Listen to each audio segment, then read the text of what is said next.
So we've got some updates on the D1 AD hiring trends and tracker as another AD vacancy is off. And we have a new person in the chair at New Mexico State, and that is Joe Fields, the deputy AD and COO at the University of Tulsa. And I found it interesting. Most of his background started in academics and student athlete support, and you don't see a lot of that early background, rising to the AD position lately. And so good for him. Good for New Mexico State. I think Parker had help with the search. And so that leads us to me updating the hiring trends tracker. This is the 245th D1 AD hire at now 211 unique institutions since 2020. So you can check that out on hiredathletics.com. And on the bottom of the menu, you can see the AD hiring trends and tracker. And it has been updated as of tonight. That leaves us with some key observations, but also what the openings are. Let me first say this is another AD hire where it is a deputy AD rising to the AD job. Okay, so he had only been, I think, at Tulsa since 2024 as the deputy and the COO, a former football student athlete too at Syracuse. But look, this is another common move. Job titles didn't seem to matter a while back. Okay, they do recently. So listen to this stat now. The number just keeps kind of staying steady, but the three most common pathways to the D1 AD hires since 2020, 84 of them now were deputy ADs in their previous job. Second to that is 70 of the hires were sitting athletic directors, and 30 were senior associate AD hires. And that's usually I think we see less deputies at the FCS and the non-football D1 schools, but those three pathways represented 184 hires, 75% of the total AD hires since 2020. So it's kind of unique, I think, in my opinion. Now we have some more openings. Obviously, there's a lot. So let's run down the list as we head. I don't think any more are going to break. Knock on wood, that no more are going to be announced before the end of September.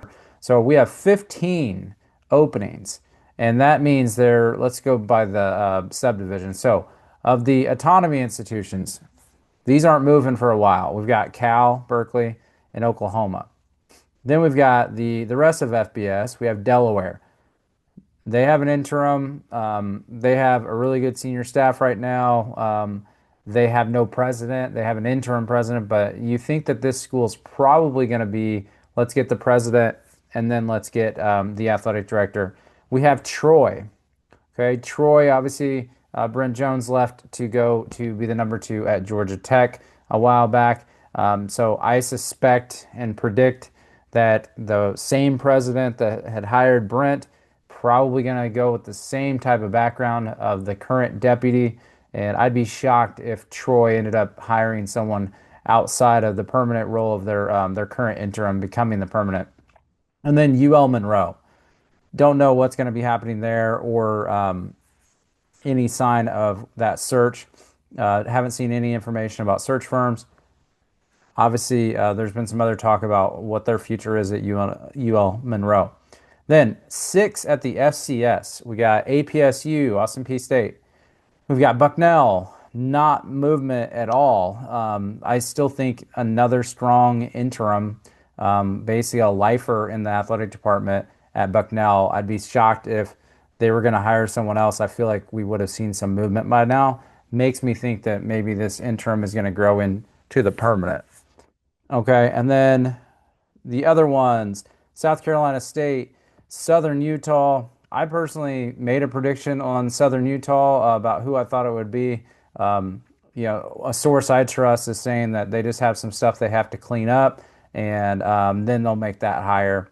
Texas Southern, this is the one that I had been missing from the chart, but there's an opening there. Previous AD had a situation. And then Wagner College. I think it's interesting because Wagner actually has a VP of intercollegiate athletics. It's their former long-term AD. So it's not an emeritus type thing. At least it doesn't appear that. Seems like maybe an advisor to the president on athletics issues. But at a school like Wagner, will he just temporarily be in that job? Was he basically running the day-to-day? Not sure. And then we got four non-football playing D1 schools. We've got, and three of them are in California. So we've got CSU Northridge, New Orleans, UC Riverside, and CSU Bakersfield. And so two from the Cal State system, one from the University of California system, and then New Orleans is an interesting development because if you've paid attention to the news, they are now going to be going under the LSU system where they used to be. And there's talk about, does this mean, I think it was the LSU president thinks that it should be considered LSU New Orleans. And so there's going to be all sorts of, you imagine, rebrand, restructuring, and it doesn't seem like there's going to be an AD hire there anytime soon at New Orleans. So I suspect there won't be a lot of development in these positions. I think that really the only one I'm expecting anything soon would be APSU, and CSA Search and Consulting has that one. I saw Drew Turner was on site for a few days, and seems like they're going to move as the next kind of AD hire after their AD Gerald went to Marshall. So that is where we're at with the current state of D1 athletic director openings. And if you are curious how many interims have gone into the role, you can see that on there too.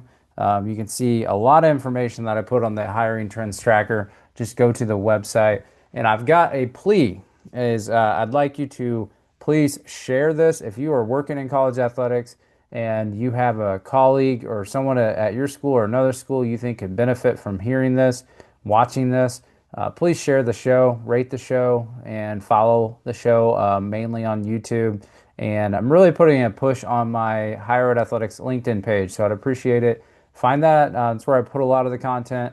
Anytime I see kind of breaking news, that's where you'll first see it. It's grown organically so much in the short time I've had it, so I appreciate that. Some exciting things coming up with Higher Ed Athletics.